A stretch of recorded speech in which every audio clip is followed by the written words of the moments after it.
salamlarım hər birinizi. Sağ olun.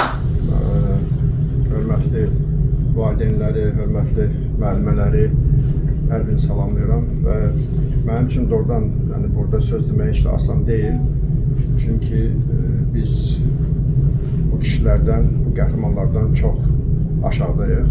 Onlar bizim belə deyək ki, Azərbaycanımızın qürurlarıdır, xalqımızın qürurlarıdır. Və mən qısa olaraq demək istəyirdim ki, mən Məhəmməd haqqında eşitmişdim, ümumiyyətlə İmarət haqqında eşitmişdim. Orada çox savadlı, çox bacarıqlı, çox qabiliyyətli uşaqlar var və belə bir qrup yaradıblar. Və mən bugün bir daha tam şahid oldum ki, bu cür atanın və bu cür oğlu olmalıdır.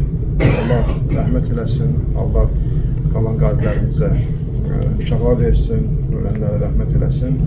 Və biz Qarabağ olaraq bizim elə gücümüz, inanın ki, bu qalibiyyətdən sonra ümumiyyətcə biz qalibiyyət Əmrah bəy də qeyd elədi burada.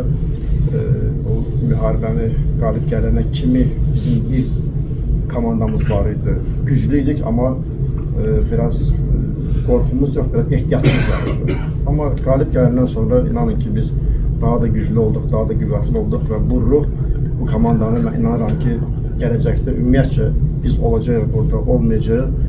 Bu ruh bu komandanın simvolu olacaq. Təşəkkür edirəm hər birinizə.